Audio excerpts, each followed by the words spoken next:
But this morning is a day in the church we call Epiphany. But sometimes in the church, it goes by another name, right? It goes by Three Kings Day, where we talk about the three kings or wise men or magi finding Jesus. Except I think that the idea of them as kings or wise men doesn't really get to the heart of who they really are. So I put together just a short clip to kind of help explain who these guys really were. Under a celestial tapestry, studded with thousands of shining stars, the banks of the Euphrates River whisper with the cool winds of night. Cloaked in robes, as dark and flowing as the night itself, a group of Babylonian astrologers gathers at the peak of their ziggurat, their eyes transfixed on the heavens. They deftly pick up patterns stitched across the cosmos, unfolding like an ancient almanac, revealing secrets hidden within every constellation. With brows furrowed, these wise men trace the celestial formations, their fingers dancing over their star maps. In their ancient script and hushed whispers, they discern heavenly messages, weaving together fate and fortune, foretelling the ebbs and flows of destiny. With breath held in sacred reverence, they understand the stars prophesy of joy and triumph of the coming king.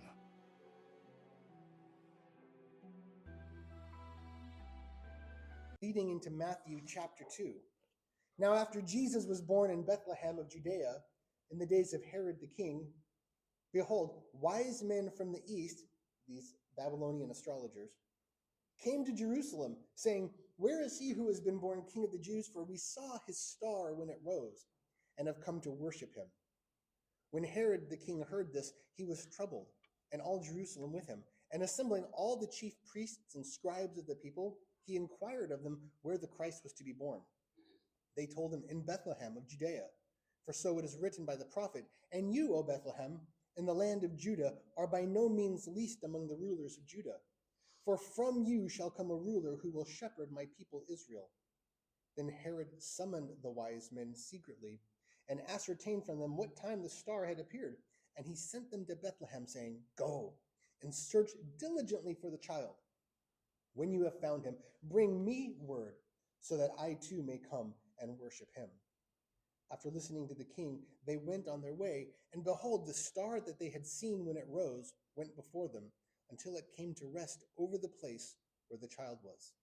When they saw the star, they rejoiced exceedingly with great joy. And going into the house, they saw the child with Mary his mother, and they fell down and worshipped him. Then, opening their treasures, they offered him gifts: gold, frankincense, but wait, there's myrrh. And being warned in a dream not to return to Herod, they departed to their own country by another way. So we have these Babylonian astrologers reading signs from the heavens, realizing that there is a coming king. So they followed their star chart, the star that they knew sent the message to find this king, the one who had been born. And then they found him with Mary, and then they presented their gifts to him.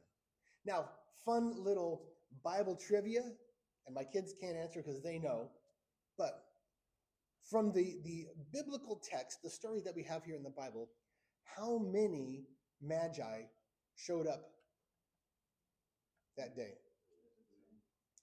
It doesn't say. That was a trick question. It doesn't say. So from Christian tradition, history going back for thousands of years, as we look at what people have written about it, the art that people have made about it, we see anywhere from 2 magi. Magi is plural of like magician. It's the same word we get magician, astrologer. We see anywhere from 2 to 12.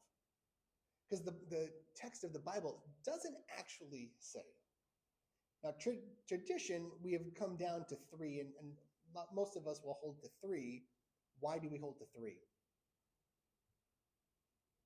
Guesses? One for each gift, right? Everybody's got a gift. There are 3 gifts that are talked about. However, it doesn't say how many magi showed up. So just a fun little Bible fact. It's not important to our faith at all. It doesn't change our faith in Jesus. It's just a fun thing to think about. Maybe there were 2 dudes. Maybe there were a dozen dudes. We don't know. That's not an important piece of the story. I just like Bible trivia. But we see here these Babylonian astrologers are coming to find Jesus, which takes us into the first point I want to make to you guys today is the discovery through seeking. These magi, guided by the star, found Jesus, but they had to hunt for him. They had to search for him. And there's a lesson there about seeking with sincerity that leads to discovery. You can't find something unless you look for it. Now, I admittedly am a movie nut. I like movies. You guys ever seen the Indiana Jones movies? They're older now. Yes, I admit. They came out in the 80s and 90s, so way before your time. Have you guys seen Indiana Jones? You know who Indiana Jones is, at least. All right. In every movie, Indiana Jones is seeking some sort of treasure, some sort of mysterious artifact that he is hunting. And it doesn't just drop in his lap. He's got to go on this quest to find it. And it's the same in our faith. If we want to discover Jesus, we have got to go looking. It reminds me of the parable of the lost sheep from Luke chapter 15, where Jesus tells a story about a shepherd who's got 100 sheep, and one gets lost. And so the shepherd goes to find the one that is lost. And that's a powerful story about how much God loves us. When we are the one who is lost, God comes to find and rescue us. But we have to be on the lookout for God. The wise men never would have found Jesus if they hadn't launched out to discover. If they hadn't started their journey, they never would have found him. There is a discovery through seeking. This year, I'm asking you guys, what are you seeking in your faith? In your spiritual journey, what are you guys looking for this year? A lot of people take the new year as a time when they want to grow in their faith, to get closer to God, but it doesn't just happen magically. You've got to start out on a journey the same way that these guys did. If you want to find Jesus, you've got to go looking for him. The discovery happens through the seeking. The second thing I really want you guys to understand is that this story is about God's message to the Gentiles. And Gentile is a word that means non-Jewish person. Because up to this point in history, God's people had been Israel, the nation of Israel, and God, Yahweh, had revealed himself to Israel. But here in this story, as we recognize 3 Kings Day, God is revealed to Gentiles, to the rest of the world. These guys were not believers in Yahweh. They didn't follow the one true God. They followed something completely different. And still, they were able to recognize the signs and go seek him out to find him. This is Jesus being revealed to the world. And that's the beautiful thing about Epiphany, that the first Sunday in January we call Epiphany. And it's really about Jesus being revealed to the entire world, that God's grace extends way beyond any single group. God's grace extends to all of us. You see, God is not exclusive the way that we are. We like to put people in a box. We say, you're allowed, you're allowed, you're out, you're allowed, you're out. And that's what humans do. We categorize people, we segregate and separate people. And here, through the story of the Magi, we see God is here for all nations. Jesus didn't come just for one certain group. He came for everybody. There's a verse in the Psalms, and you don't have to turn there. I'll read it to you, but it's Psalm 72.